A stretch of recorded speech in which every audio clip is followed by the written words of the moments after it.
Bonjour à tous. J'ai fait des recherches pour trouver une réponse à cette question.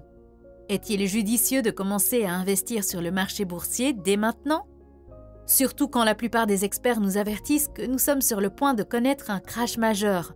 Par exemple, Michael Burry, qui a prédit la crise de 2008, prévoit maintenant un crash encore plus important.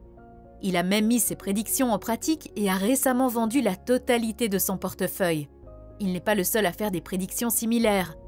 Cependant, cela signifie-t-il que nous ne devrions pas entrer sur le marché maintenant et attendre que le crash se produise? C'est la question principale de cette vidéo.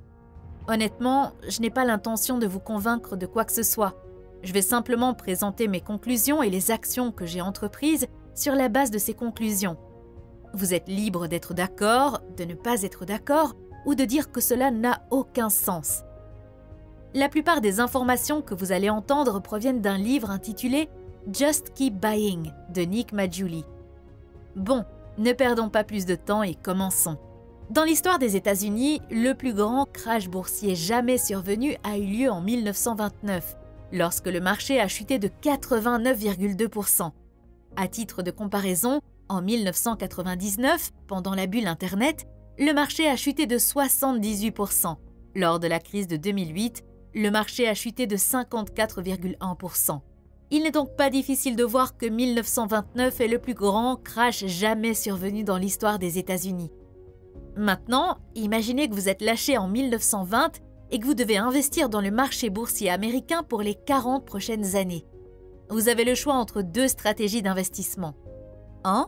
Investissement programmé, Dollar Cost Averaging. Vous investissez $100 par mois pendant les 40 ans. 2. Acheter la baisse, Buy the Dip. Vous économisez $100 par mois et n'achetez que lorsque le marché est en baisse, comme lors de la baisse de 1929. Mais je vais rendre cette deuxième stratégie encore meilleure. Non seulement vous achèterez la baisse, mais vous aurez aussi des pouvoirs divins. Cela signifie que vous saurez exactement quand le marché est au plus bas. Cela garantit que lorsque vous achetez la baisse, c'est toujours au prix le plus bas possible. La seule autre règle de ce jeu est que vous ne pouvez pas entrer et sortir des actions. Une fois que vous avez effectué un achat, vous conservez ces actions jusqu'à la fin de la période. Alors, quelle stratégie choisirez-vous? L'investissement programmé ou acheter la baisse? Logiquement, il semble que la stratégie d'acheter la baisse ne peut pas perdre. Cependant, si vous effectuez réellement la simulation, vous verrez que la stratégie d'investissement programmé surpasse la stratégie d'acheter la baisse plus de 70% du temps. Et ce, même si vous savez exactement quand le marché atteindra son niveau le plus bas.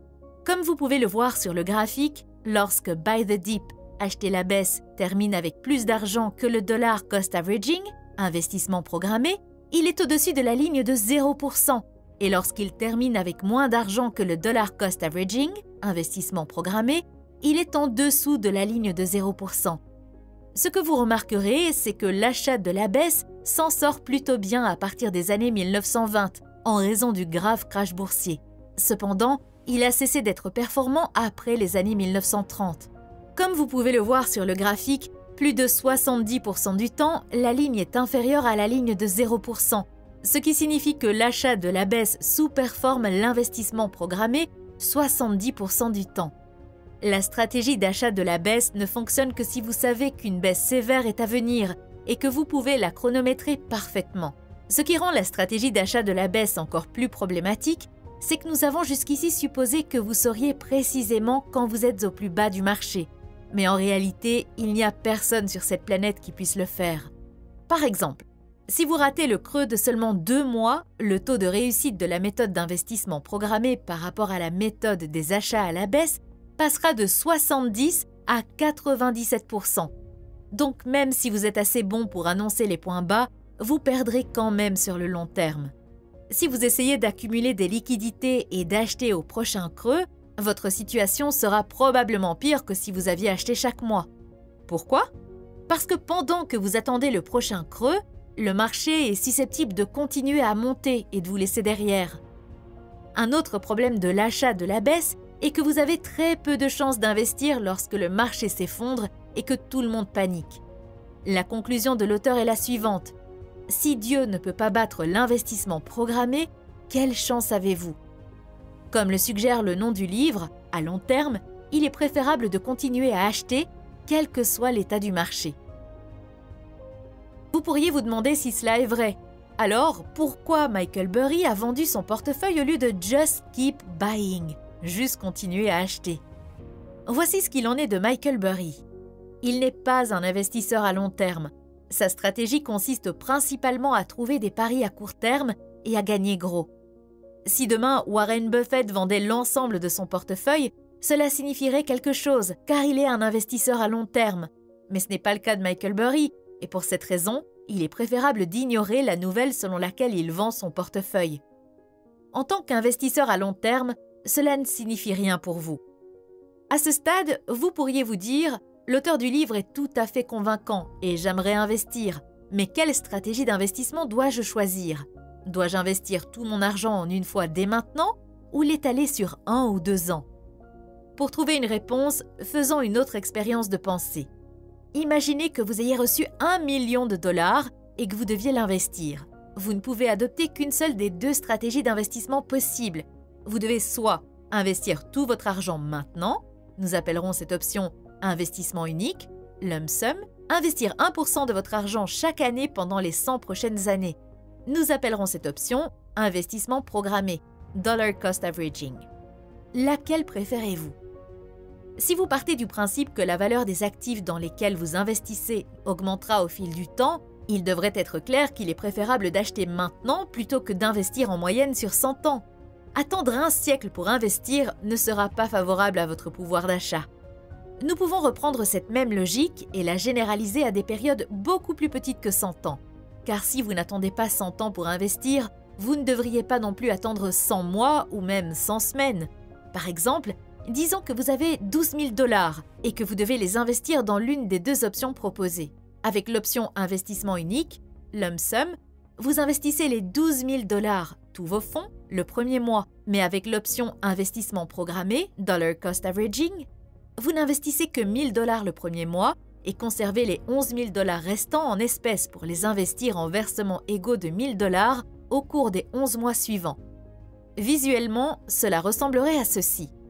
Revenons maintenant à l'histoire et effectuons une simulation pour déterminer laquelle de ces stratégies d'investissement serait la plus performante sur une période de 24 mois allant de 1960 à 2018. Graphiquement, cela ressemblerait à ceci. Lorsque la courbe noire est en dessous de la ligne de 0%, il s'agit de périodes où la stratégie d'investissement programmé, dollar cost averaging, sous-performe la stratégie d'investissement unique, lump sum. Et lorsqu'elle est au-dessus, elle surperforme. Si vous remarquez, la plupart du temps, le graphique est en dessous de la ligne de 0%. Visuellement, il est assez clair que la stratégie d'investissement unique, lump sum, surperforme la plupart du temps et en termes de chiffres, voici les résultats. En moyenne, sur une période de 24 mois, l'investissement programmé, dollar cost averaging, sous-performe l'investissement unique, lump sum, de 7,5%. Il sous-performe dans 74,2% de tous les mois indiqués dans le graphique.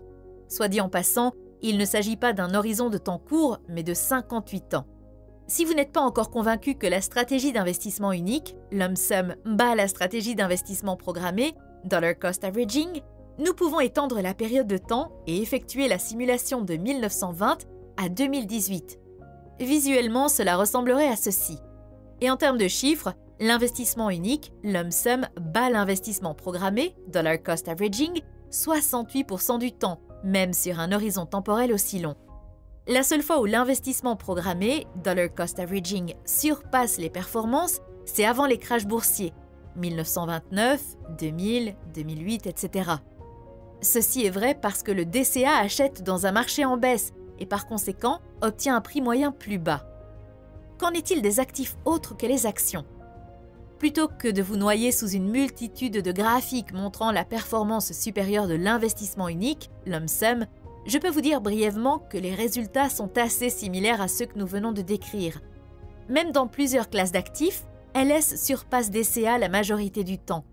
L'auteur indique « Une réponse fréquente que j'entends lorsque je recommande le LS par rapport au DCA est la suivante. En temps normal, ça a du sens, mais pas avec ces valorisations extrêmes. Donc, lorsque les valorisations sont élevées, cela signifie-t-il que nous devrions reconsidérer le DCA ? Pas vraiment. L'une des principales raisons est que si vous pensez que le marché est surévalué aujourd'hui et qu'un repli majeur est attendu, vous devrez peut-être attendre des années. C'est pourquoi, lorsqu'on me demande si nous devrions envisager le DCA plutôt que le LS, en fonction des valorisations, je réponds « pas vraiment », parce que pendant la majeure partie de l'histoire, le DCA a sous-performé le LS, quelle que soit la valorisation. Donc, pour résumer rapidement, 1. En tant qu'investisseur à long terme, il vaut mieux commencer à investir tout de suite au lieu d'attendre que le crash se produise. 2.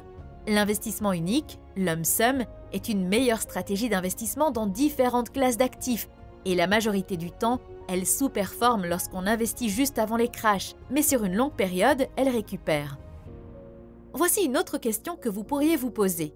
Avez-vous été personnellement convaincu par les arguments de l'auteur et investiriez-vous sur le marché boursier en ce moment?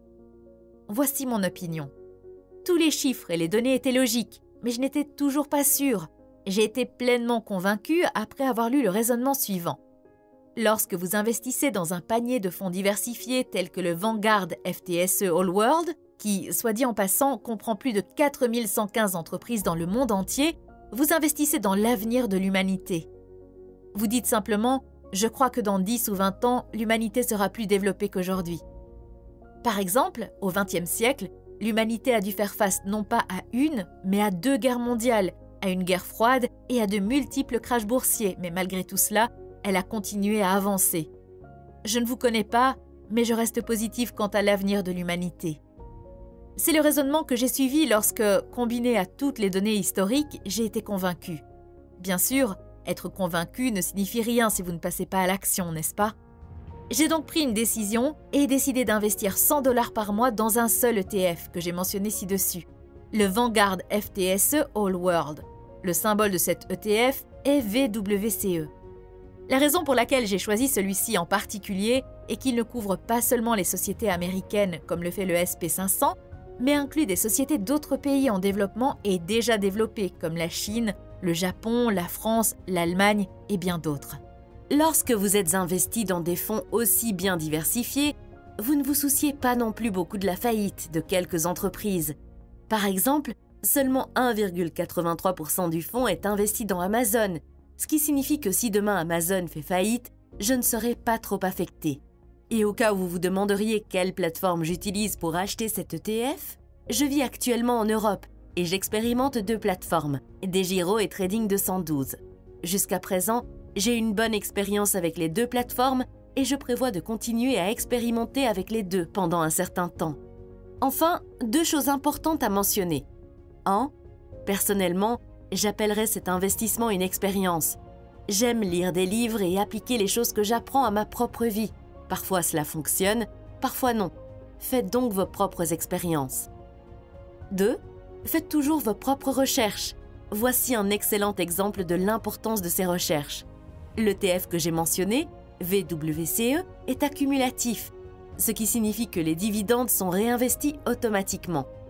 À long terme et d'un point de vue fiscal, c'est une meilleure option pour moi, car je ne veux pas avoir à payer des impôts chaque fois que des dividendes sont versés. Peut-être souhaitez-vous que les dividendes vous soient versés, auquel cas il existe une version distributive de cet ETF, dont le symbole est VWRL. En outre, les choses peuvent être très différentes selon la législation fiscale du pays. C'est pourquoi vous devez faire vos propres recherches et consulter un conseiller fiscal. Pour la plupart des Européens qui investissent à long terme, je pense que l'option accumulative, VWCE, est préférable. Mais là encore, consultez un conseiller. Si vous souhaitez savoir si l'ETF est accumulatif ou distributif, vérifiez la partie finale du nom de l'ETF. Elle est généralement mentionnée à cet endroit. Merci d'avoir regardé cette vidéo. À bientôt!